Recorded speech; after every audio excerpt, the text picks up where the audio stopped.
Welcome back to Before You Vote. Our conversations with candidates, and one name you'll recognize, Congressman Greg Stanton. Thanks for doing this. It's great to be here. Let's start off, big broad brush question. What are the biggest issues for people in your district that you're dealing with in D.C. for your district in Arizona? I mean, the biggest issues, as they are across the country, economy. Thank goodness in AZ04, which includes Mesa, Chandler, Tempe, Awhatukee. I mean, economically, it's doing very strongly. The advanced manufacturing that we invested in through the CHIPS Act, semiconductor, it is happening more in that area than anywhere else in the country. Arizona's doing better than anywhere else. We got to keep that positive momentum going. Water is always a major issue because that is the potential limiting factor for our economic growth and success, so that will always be an issue. And then, of course, keeping prices down, healthcare prices. What are we going to do on grocery store prices, et cetera, that you hear so much about? So kind of the kitchen table issues, always very important as well. So how do you work on the water issue? I mean, what does a member of the Congress do on the issue of water? What are you doing in D.C. that's helping here? Okay, the biggest thing is we provide resources so that we can conserve more water in Arizona. Intel is growing like gangbusters in Chandler. We need to make sure that they recycle every drop of that water. So as they're growing and creating those high-wage jobs, they're not drawing down more of the Colorado River, which is a diminishing resource. We're in a 20-year drought. My job is to partner with Mayor Hartke and the city council there. They have more water reclamation facilities so they can recycle that water and put it right back into that plant so they can continue to grow without exacerbating the ongoing drought conditions. In addition, two major bills that were passed, bipartisan infrastructure law, the Inflation Reduction Act, total it up, there were $8 billion in those bills for Western water issues to drought conditions. The issue is most of that money so far has gone to pay large water user entities not to use their water allotment. That's a short-term solution. It buys us time. But long-term, we need to do much more on water conservation. That's the only way we're going to be able to defeat this drought and still grow in terms of people and economically in the state of Arizona. But the message also, from my perspective, is to let the country know that if you're coming to Arizona, we're working on those things and we are going to have the water we need to grow. Do you agree with that statement? Absolutely. One of the other things I'm working on with the city of Phoenix, who's partnering with the other Valley cities, is a massive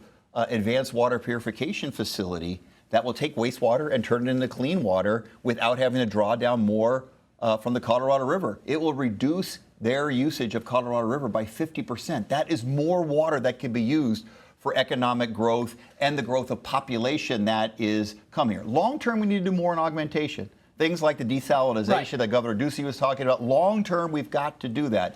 In the short run, we've got to do more on conservation. Here's another reason why.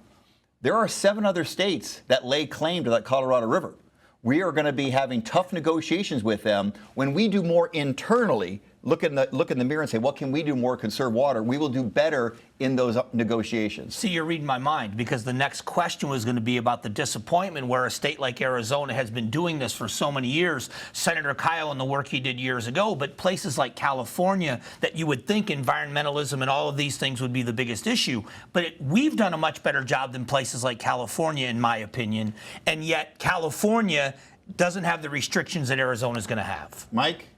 You are correct with that analysis. Who'd have ever thought we'd agree? Listen to this. As much as we've grown over the last 20, 30 years, we actually use less water, in part because as we grow, we're growing into agricultural areas. And so as they become residential and you have low water usage, appliances and things like that, it tends to use less water. And that's a good thing for our state. So it is counterintuitive, but as we grow, we often use less water, but we still have these drought conditions, so we still have to be very mindful of that. Look, California, the negotiation isn't actually done by Governor Newsom.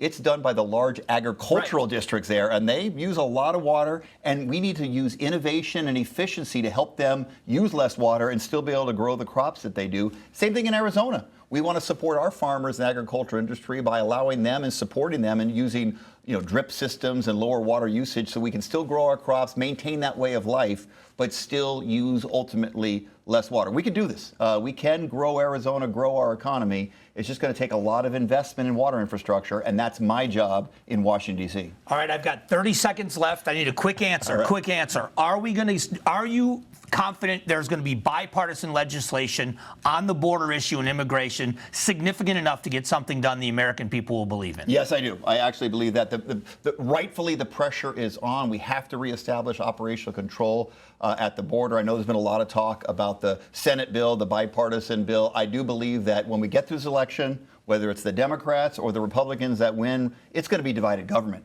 The only way to get things done is in a bipartisan way. And there's so much rightful push by the American people to get something done that I'm confident that Congress will deliver in this instance. Thanks for the time. I appreciate it. Went by so quick. We'll be right back.